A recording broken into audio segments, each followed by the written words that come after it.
हाय beautiful souls, कैसे हैं आप सब। आई होप कि आप सब अच्छे होंगे।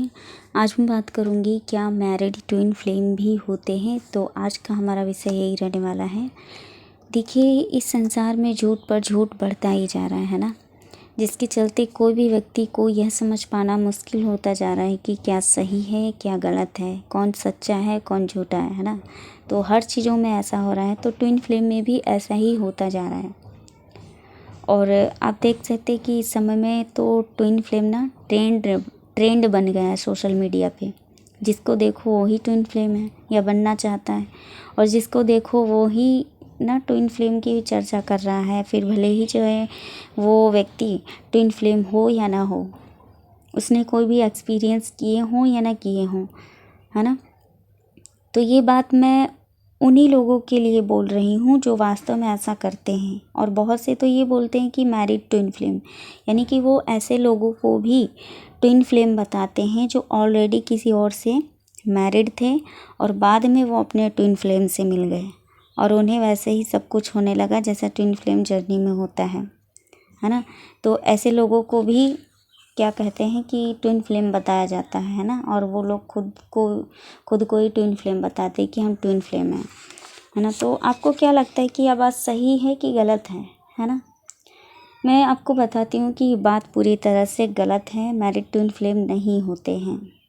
यानी कि जो ट्विन फ्लेम होते हैं जब अपने ट्विन पार्टनर से पहली बार मिलते हैं, तब वो दोनों पार्टनर पहले से जब मिलते हैं ना, दोनों पार्टनर जब मिलते हैं तो वो अनमैरिड ही होते हैं। वो मैरिड नहीं होते हैं। ऐसा नहीं होता है कि एक मैरिड है तो एक अनमैरिड है, या फिर दोनों मैरिड हैं तब वो अपने ट्विन फ्लेम से मिले, है ना। ऐसा कुछ भी नहीं होता है ना। दोनों पार्टनर ना अनमैरिड ही होते हैं जब वो मिलते हैं। तो ऐसा क्यों होता है? ऐसा इसलिए होता है क्योंकि जो डिवाइन फेमिनाइन होती है ना, वो अपने ट्विन से मिलने से पहले से ही स्पिरिचुअल होती हैं, जागरूक होती हैं। और ट्विन से मिलने के बाद उसकी ना डिवाइन फेमिनाइन की डीप हीलिंग होती है ना। तो देखिए, जो डिवाइन फेमिनाइन होती है वो बचपन से ही अपने इंट्यूशन को फॉलो करती है, यानी अपने दिल की आवाज़ सुनकर ही सभी काम करती है। तो शादी के लिए भी उसका दिल नहीं करता है कि वो शादी करे किसी से भी। तो डिवाइन फेमिनाइन अपने ट्विन से मिलने से पहले उसका डिसीज़न यही होता है कि ना वो किसी से शादी करेगी और ना किसी से प्यार। वो ऐसे ही ईश्वर की इच्छा को पूरा करते हुए अपना जीवन बिताएगी। तो डिवाइन फेमिनाइन की ये सोच होती है, उसकी दिल की आवाज़ यही होती है। और डिवाइन फेमिनाइन ये सोचती है कि वो शादी उसी से करेगी, यानी कि उनकी जो इनर वॉइस होती है ना, तो डिवाइन फेमिनाइन यही सोचती है कि वो शादी उसी से करेगी कि जो बिल्कुल उसी के जैसा हो, है ना। यानी कि उसकी सोच यही रहती है कि जब वो शादी किसी से करेगी, है ना, तो वो बिल्कुल उसी के जैसा होगा और यानी कि डिवाइन फेमिनाइन की तरह होगा, है ना। सब वैसे ही होगा जैसे वो डिवाइन फेमिनाइन खुद होती है। वो अपने जैसा ही चाहती है कि उसके जैसा ही पर्सन होगा तो ही वो शादी करेगी, उसी पर्सन से शादी करेगी, है ना। वरना वो शादी के लिए ऐसे एग्री नहीं होती है। तो डिवाइन फेमिनाइन ऐसी होती है। और जो डिवाइन फेमिनाइन होती है, डिवाइन फेमिनाइन की थोड़ी बड़ी एज की होती है, एज में गैप होता है, और डिवाइन मैस्कुलाइन की एज कम होती है ना। तो दोनों की कास्ट भी जो है अलग अलग होती है, उनका धर्म भी अलग होता है ना। और यानी कि मान लीजिए कि एक हिंदू है, तो यहाँ पे मैं एग्जाम्पल दे रही हूँ, आप देख लीजिएगा। यानी कि मान लीजिए कि एक हिंदू है तो दूसरा है क्रिश्चियन, तो ऐसे जो होता है उनके धर्म में जो होता है उनका धर्म भी अलग होता है। और डीएम जो होते हैं डिवाइन फेमिनाइन के मुकाबले वो रिच होते हैं, और डिवाइन फेमिनाइन जो होती है वो गरीब होती है ना। मैं ये नहीं कहती कि वो बहुत ही ज़्यादा गरीब होती, बहुत ही ज़्यादा नहीं, लेकिन डिवाइन मैस्कुलाइन के मुकाबले वो थोड़ी गरीब होती है। और डिवाइन मैस्कुलाइन जो होते हैं डीएफ से अमीर होते हैं। तो ऐसी चीज़ें होती हैं। और हो सकता है किसी किसी के साथ में ये चीज़ें अपोजिट होती हों। ऐसा हो सकता है कि डिवाइन फेमिनाइन रिच होती हों और डिवाइन मैस्कुलाइन जो हो हैं वो होते हों, गरीब होते हों, है ना। तो ऐसा होता है, किसी किसी केस में हो सकता है। तो ऐसी चीज़ें होती हैं। और जब डीएम और डीएफ दोनों जब पहली बार मिलते हैं तो दोनों ऐसा महसूस करते हैं कि ये बिल्कुल मेरे जैसा है या जैसी है, मेरे सपनों का राजकुमार या राजकुमारी है। लेकिन दोनों का जो बिहेवियर होता है, पसंद नापसंद एक दूसरे की अपोजिट होती है ना। और भी बहुत सारी बातें होती हैं जिन्हें मैं एक ही वीडियो में बता नहीं सकती हूँ, है ना। तो ये होते हैं रियल ट्विन फ्लेम।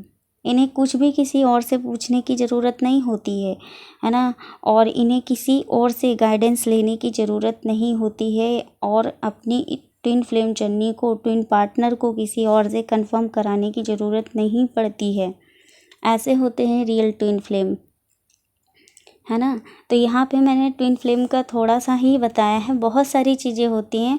और ट्विन फ्लेम जो होते हैं कभी भी किसी से गाइडेंस नहीं लेते हैं, और ईश्वर उनको खुद गाइड करता है ना। कभी भी उनको अपनी जर्नी को, अपने ट्विन पार्टनर को भी कंफर्म कराने की ज़रूरत नहीं पड़ती है। लेकिन जो फेक होते हैं ना, जो ऐसे होते हैं, जैसे मैंने बताया था अभी कि पहले से किसी और के साथ में मैरिड थे, लेकिन बाद में वो अपने ट्विन से मिले। फिर बाद में क्या हुआ कि जब उनको कुछ जैसे होता है ना अट्रैक्शन, है ना, किसी भी रिलेशनशिप में हो सकता है अट्रैक्शन जब होता है तो कुछ कुछ चीज़ें हो सकती हैं। तो वो इन चीज़ों को क्या बताते हैं कि ट्विन फ्लेम है, इसीलिए ऐसा होता है ना। फिर वो क्या करते हैं, किसी जो ऐसे लोगों से गाइड कराने के लिए जाते हैं जो ट्विन फ्लेम के लिए गाइडेंस देते हैं या उनको उनके बारे में बताते हैं, है ना। तो वो उनके पास जाते हैं कंफर्म कराने के लिए, है ना। तो ऐसे लोगों को मैं क्या ही बोलूँ कि ऐसे लोग क्या कर रहे हैं, ऐसे लोग ना क्या कर रहे हैं कि खुद ही भ्रमित हैं, है ना। ऐसे लोग गलत कर रहे हैं। और ट्विन फ्लेम जैसे पवित्र प्रेम को ना वो ट्विन फ्लेम बोल के गंदगी फैला रहे हैं, है ना।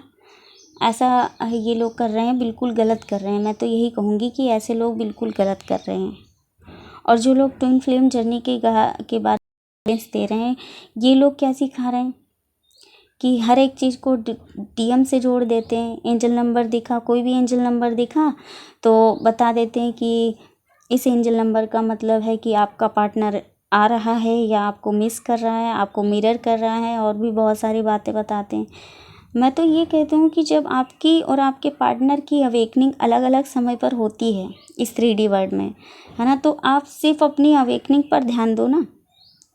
हर एक एंजल नंबर को आपको आप हर जो देखिए, हर एक आपकी अवेकनिंग के दौरान जो भी आप एंजल नंबर देखते हैं वो आपको गाइड करने के लिए दिखाया जाता है, ना कि इसलिए कि आप हर एक चीज़ को अपने ट्विन पार्टनर से जोड़ कर देखो। और कुछ भी आपकी बॉडी में चेंजेस आ रहे हैं उसको भी आप कह देते हैं कि रियूनियन से जोड़ देते हैं कि रियूनियन होने वाला है इसलिए ऐसी चीज़ें हो रही हैं। तो ऐसा कुछ नहीं होता है ना। आप देखिए, हर एक चीज़ को अपने ट्विन पार्टनर से मत जोड़िए कि ये ट्विन उनका साइन है और ईश्वर आपको साइन दे रहे हैं, ऐसी चीज़ें हो रही हैं, वैसी चीज़ें हो रही हैं, है ना। तो कुछ होती हैं चीज़ें, मैं ये नहीं कह रही, मैं पूरी तरह से मैं नहीं बता रही कि कुछ भी नहीं होता है। ट्विन फ्लेम जर्नी देखिए, ट्विन पार्टनर हैं तो आपकी अवेकनिंग के दौरान ट्विन से रिलेटेड भी कुछ कुछ चीज़ें आपको साइन और सिम्टम्स देखने को मिलते हैं। लेकिन हर एक चीज़ को आप रियूनियन से और इन चीज़ों से सब जोड़ देते हैं कि आपको एंजल नंबर भी दिखा, जैसे मैंने बताया कि एंजल नंबर भी कोई भी आप देखते हैं तो उसको भी आप ऐसे जोड़ देते हैं कि आपका पार्टनर याद कर रहा है, ये इसका साइन है, उसका साइन है। तो देखिए, ऐसा कुछ भी नहीं होता है ना। तो सबसे पहले आप खुद पर ध्यान दीजिए, खुद की अवेकनिंग कीजिए, है ना। और फिर आप क्या करिए कि जब आप खुद की अवेकनिंग करते हैं, खुद की हीलिंग कर लेते हैं, तो उसके बाद में आपको क्लैरिटी पता चलती है कि क्या होता है ना। वास्तव में जो ट्विन फ्लेम होते हैं उनको, जैसे मैंने बताया, किसी और से गाइडेंस लेने की या कुछ भी ज़रा भी चीज़ें पूछने की ज़रूरत नहीं पड़ती है। तो आई होप कि वीडियो आपके लिए हेल्पफुल रहेगी। मिलते हैं नेक्स्ट वीडियो में। आप अपना ध्यान रखिए, खुश रहिए, स्वस्थ रहिए। God bless you all, love you all, thank you so much.